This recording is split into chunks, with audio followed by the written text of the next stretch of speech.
Happy Saturday, guys. Today's workout is a hero workout, 5 rounds for time of 22 kettlebell swings, 22 box jumps, 25/20 calories, 22 burpees, and then 22 wall balls. So for this workout, if you don't have a machine, I would substitute that with skipping.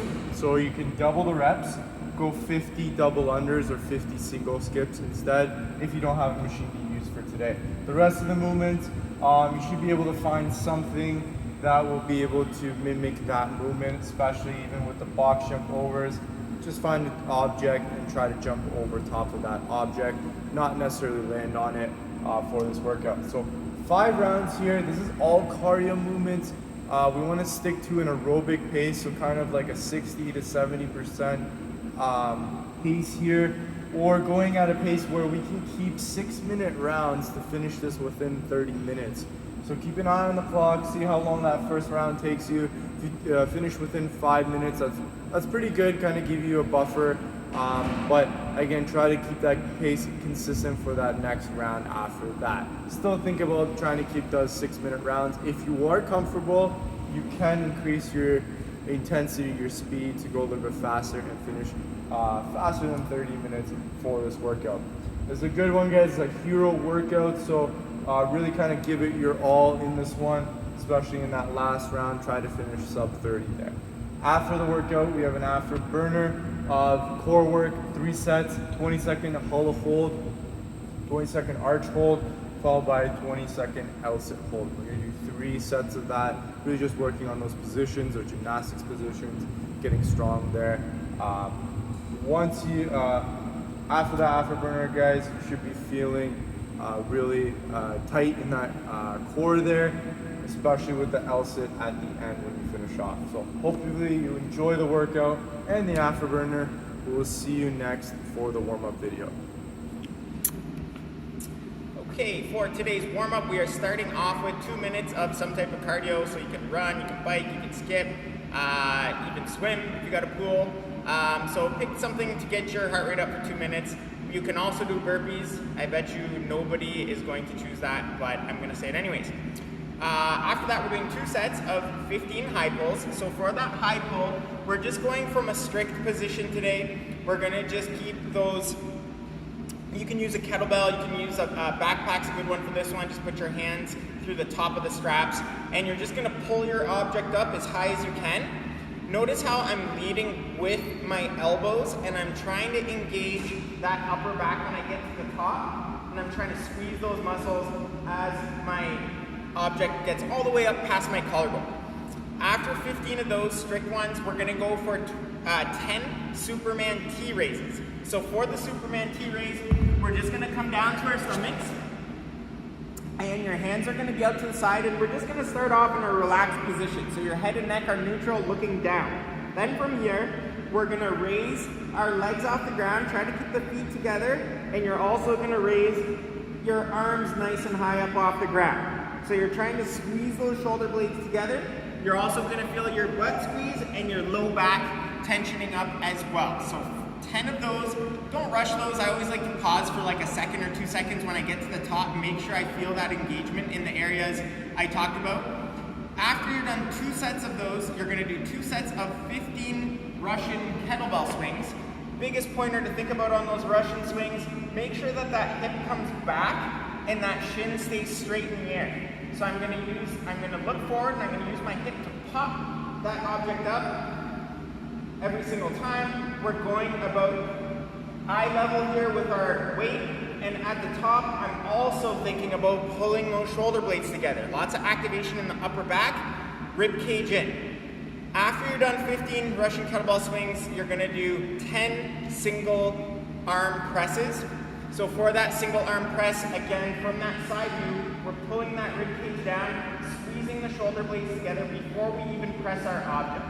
Once you get overhead, your head can go slightly through that window. I'm squeezing that shoulder blade again at the top for 10 nice and controlled on one side, and then 10 nice and controlled on the other side for 2 sets. Enjoy the warm-up today, guys. We will see you for the workout next. So for your kettlebell swings, something new that I want to talk about here, guys.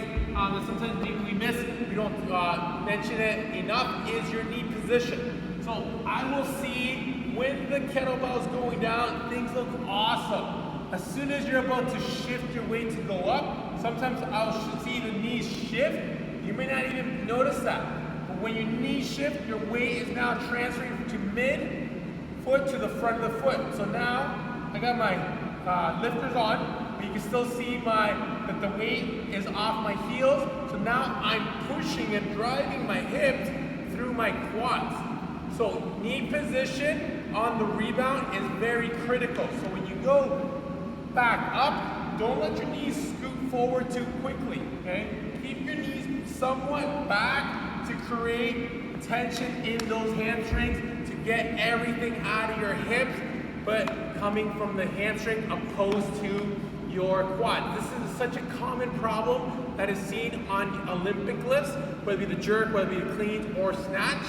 This is your time where you can fix that knee position, which is, for Olympic lift, is that second pull, when you're transitioning from the first to second pull. Now, if that's too complicated, or you're not sure what that means, ignore me, just focus on the knee position on your kettlebell swing spin. Yourself an object going from box jump, 4, 15 box jumps. You can step down, or you can jump up and jump down as long as you're not doing this. Open your hips at the top in your jump. Where do you position your rope for your burpees? Then from there, you're going to go into your burpees. So 3 to 5 burpees, finding that rhythm of what the speed is going to be. Are you stepping into it? Are you jumping up for it?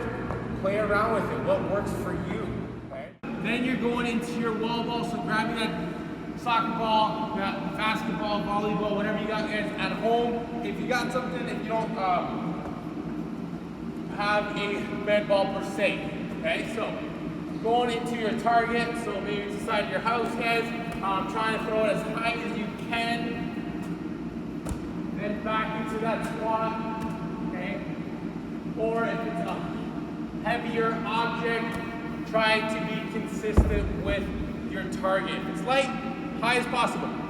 If it's a weighted object, hit that target. All right, hopefully you enjoyed that workout, guys. The afterburner for today is 3 sets, 20-second hollow hold, then 20-second arch hold, and then 20 seconds of that L-sit hold.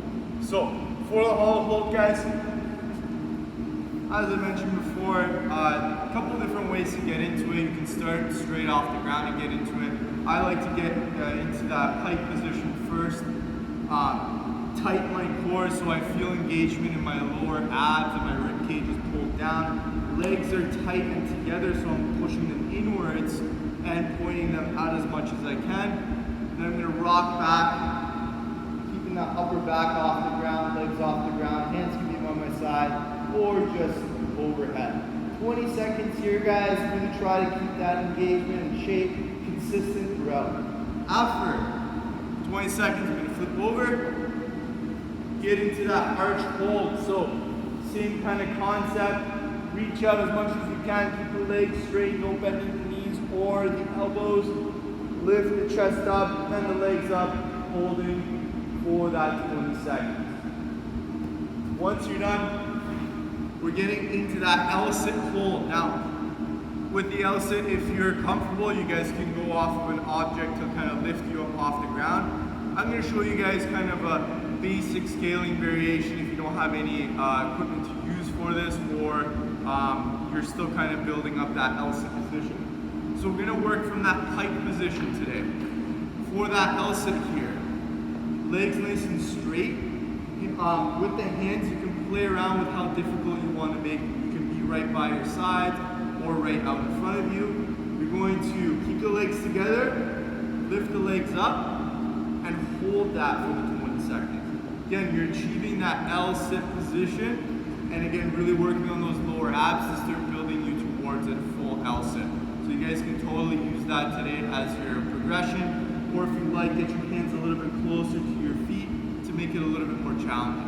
Hope you guys enjoy the afterburner. We'll see you tomorrow for the next workout.